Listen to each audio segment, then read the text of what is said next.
followers sa TikTok? Listen nyo na lang! It's beginning to look a lot like Christmas. Last Christmas, I gave you my heart, but the very next day. Oh, eto na pamasko nyo, oh. Ha? Send mo na lang sa Gcash. Gcash? Hoy bata ka, tanghali na oh. Matulog ka na. Para naman lumaki ka. Ah, sige po, Nay. Tulog ka. A few moments later.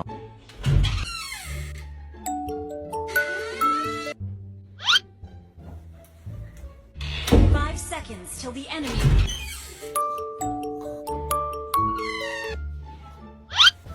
Oh, bilis na. Wala na si mama.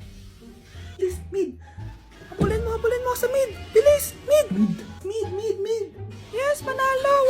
Sinasabi ko na eh. Hoy, ikaw bata ka. Kung natutulog ka pa ha? Nagsiselfone ka lang dyan? Kanina pa po ako natutulog dito, Nay. Ano akala mo sa akin, may isahan mo ako? May mga CCTV camera dyan. CCTV? Titignan ko.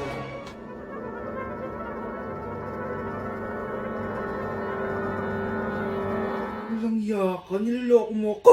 Ay, wag po. Nita ka, niloloko mo pala ako, ha? Nay, hindi na maulit, Nay. Gusto mo pa tulogin kita gamit ang hangar to? Ano mo? Bakit nawawala alaman ng class funds, ha? Sinong kumuha na ito? Ah, ma'am, kilala ko po kung sino yung kumuha. Oh, Samantha, sino kumuha? Sino pa ba, ma'am? This is Scarlett. Ha?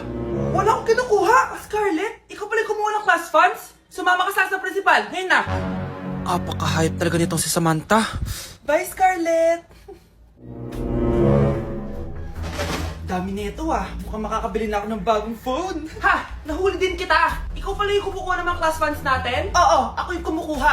Bakit? May problema ba? Ang problema ko, ikaw! Ako pa sinisisi mo na kumukuha ng class funds, ikaw naman talaga? Isusumbong kita kay ma'am. Wala ka namang ebidensya. Ikaw ang isusumbong ko dahil naniniwala naman sa akin si ma'am. Humanda ka sa akin, Samantha. Wow, may bagong phone si Samantha. Sana all! Bigay ito ng parents ko, guys. Class! Sino naman kumuha sa class funds? Si Scarlett po yung kumuha, ma'am. Pagsabihan nyo nga yan. Ako na naman? Nagpapatawa ka ata, Samantha. Talaga ba, Samantha? Kitang-kita ko na kumuha ka dito. At narinig ko, nabalak mo na naman si Scarlett. Ah, ma'am, di po ako yun. Gagawin mo pa ako sinungaling? Diyan ka naman magaling, di ba, Samantha? Sa pagsisinungaling. Sumama ka sa akin sa principal at ipapatawag ko yung magulang mo. Buti nga sa'yo, Samantha. Deserve mo yan. Nag-uumpisa pa lang ako.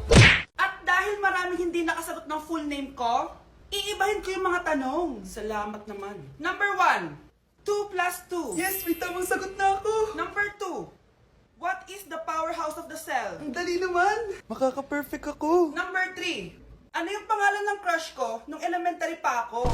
Ano na naman yan? Kung nakikinig talaga kayo, alam nyo kung sino yung crush ko. Aba ma'am, akala bang iibahin mo yung mga tanong? Bakit may mga ganyang tanong na naman? Bala ma'am, para makasigurado ako na nakikinig talaga kayo. Wala namang may paki kung sino naging crush mo na elementary ka ma'am. Wala namang may alam yan eh. Ma'am, alam ko po kung sino yung crush nyo. Nakikinig po ako sa kwento mo. Buti pa si Michael, nakikinig. Di kagaya ng iba dyan. Sige, perfect ka na Michael. Yes! Makinig din kasi kayo sa kwento ni ma'am.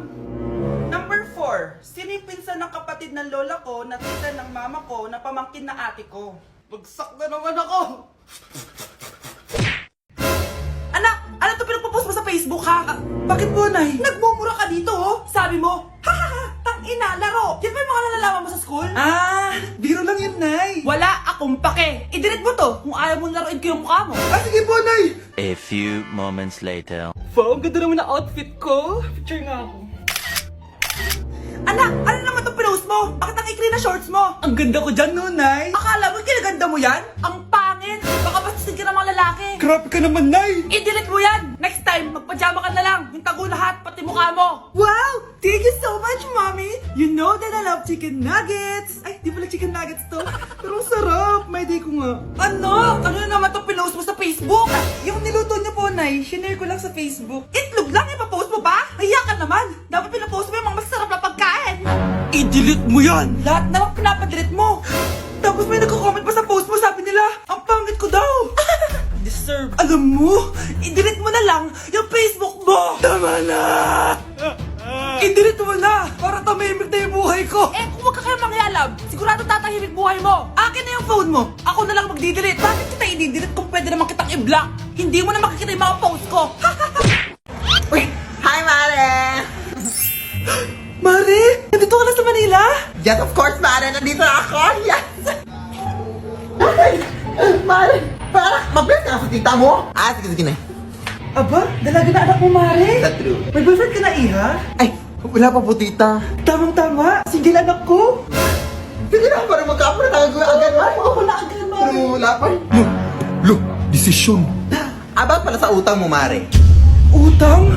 Mare. Cherry, kahit wag mo na yung bayaran, Mare. Okay na yun. Sige, Mare. Ano ka ba? Eto pala, mga binili ako para sa iyo, Mare, Salamat, Mare. Hello, Mare. Dito na ako sa Manila, Mare. Nay! Pagod na pagod ako. Nasaan yung bahay niyo dito, huy? Ha? Ate ka ba, Mare? Mare, nauna pa sa'yo yung mga doppelganger mo. Ha? Napugangar? Hala ka, Mare. Umarasa kayo sa bahay niyo, huy. Baka matrapa kayo sa mundo nila. Sige. Anak, tara na. Sige po, Nay. Anak, palasan po. A few moments later. Umalis sila, Day. Hala, thank you, Day. Maasahan talaga kita, eh. Halika na dito, anak. Dito na tayo titira. Sige, Nay. Breaking news! Mag-end of the world na mamaya! Mag-end of the world na! Mga anak! Sabihin niyo na sa akin lahat ng mga sikreto niyo! Nay, ako po yung nagnakaw ng 1,000 sa pera mo! Kaya pala wala na akong pera sa pitaka ko? Nay, may jowa ako! Ano naman? 5 sila! Ha? Paano mo na kaya lahat yon? Nay, ang baba po ng mga grades ko ngayon. Huwag ka po sana magalit sa akin. Okay lang yun, anak. Ano ba grade mo? 95. Okay na yun. Ako nga 75, masaya na ako eh. Nay, hindi po ako straight. May boyfriend po ako. Matagal ko nang alam, anak. Tanggap kita. Thank you, Nay. A few moments later. Mare, mag-end of the world na pala. Oo nga, Mare. Nakakatakot. May kailangan kang malaman, Mare. Ha? Ano yun? Ako yung kabit ng asawa mo. Ha? Walang iya ka. Salamat ka, mamamatay na tayo. Kaya pinapatawad na kita. Breaking news. Fake news lang pala ang end of the world. Yun lang. Salamat, fake news lang. Darling, kamusta kayo? Bakit, darling? Manluloko ka! Akala mo di ko alam na kabit mo yung kapbahay natin! Lumayas ka dito! Patawarin mo ako, darling! At least hindi tayo mamamatay! Dahil ako papatay sa'yo! Babe? Yes, babe? Magpa 5 years na kasi tayo bukas, babe. Gusto ko na sanang i-level up yung relationship natin. Ha? Ayoko pa maging nanay! OMG! Will you marry me? Wait lang, parang nakita ko na yan. Seryoso ka ba, Michael? 299 pesos na engagement ring? Yun ba yung halaga ko sa'yo? Babe, hindi naman importante kung mahal yan or mura, di ba? Ang importante, nagmamahalan tayo. 5 years tayo! Tapos eto lang bibigay mo sa akin, ha? Hindi pa ba sapat yung magpapakasal tayo tapos magkakapamilya? Nag-expect ako sa'yo! Akala ko bibigyan mo ako ng bagong bahay, ng bagong sasakyan. Tapos ito lang bibigay mo sa akin? Buti naman at lumabas na yung tunay na kulay mo bago kita pakasalan. Ha? Sinusubukan lang kita. At tama nga ako, na gold digger ka. Michael, sayang. Nakahanda na pa naman yung titulo ng mansion na ibibigay ko sa'yo. Pati yung sports car. Michael, sorry. Joke lang yun. I guess, pera lang ang habol mo sa akin. Hindi mo deserve to. Mga anak ko, I got a new bag! Nay, bumili ka na naman? Ilang araw na tayong walang makain. Tapos inunan mo pa yan? Nay, nagugutom na ako. Kayong dalawa, wala kayong karapatang magreklamo, ha? Anak lang naman kayo ng tatay niyo sa una niyang asawa. Tatawag ko kay tatay. Akin na yung cellphone mo. Hindi mo na ito makukuha sa akin. Ate, natatakot na ako sa kanya. Ito, kumain ka na. Ate, ganito na lang ba talaga buhay natin? Hindi. Hahanap ako ng paraan para makausap si tatay. Love, padala ka naman ng 50,000, oh. Magbabayad kasi ako ng tuition ng mga anak mo. Tapos, ang dami pa nilang pinapabili. Tay, hindi totoo yan! Sinungaling siya! Wala na siya. Akala mo talaga makakasumbong ka? Talagang sinusubukan mo ko, ha? Walang iya ka talaga, tita! Ayan, diyan kayo nababagay. Ikukulong ko kayo dito. Wala akong pake kung anong mangyari sa inyo. Tay, tulungan mo kami. Ate, mamamatay na ba tayo dito?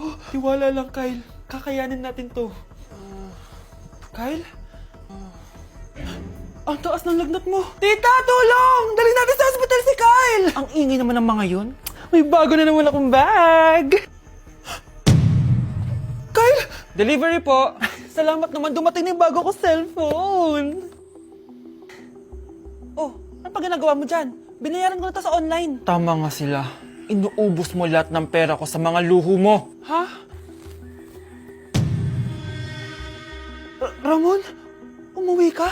Kukulong ko kayo dito. Wala akong pake kung anong mangyari sa inyo. Grabe ng pinagagawa ng babaeng to. Ginagawang hayop ang mga bata. Ramon, kailangan mo nang umuwi dito. Walang iya talaga yung si Rosa. Lumayas ka na dito, ah. Ayaw ko makita yung pagmumukha mo. Tsaka lahat ng mga pinambibili mo, bayaran mo to sa akin. Tapos na ang maliligayang araw mo. Scarlett?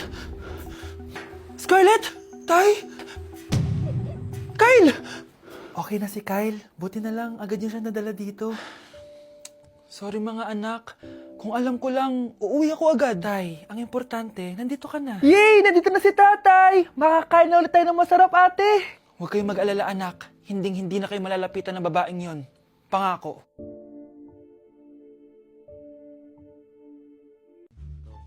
Anak, gumising ka na. Christmas party niyo na. Christmas party na namin, Nay! Sana maganda yung regalong matatanggap ko mamaya. Kumain ka na dyan, anak, ha? Anong meron, Nay? Bakit ang dami pong pagkain? Siyempre, anak, malapit na magpasko. Tara, kain na tayo. Niluto ko lahat ng favorite mo. Talaga, Nay? Hay, sana palagi na lang Pasko. Ay, may nangangaraling ata. Wait lang, anak. Nangangaraling po. Ang seselage awetan na witang handol sa nga ng Pasko magmalaba joy joy. Merry Christmas po. Galing mo naman.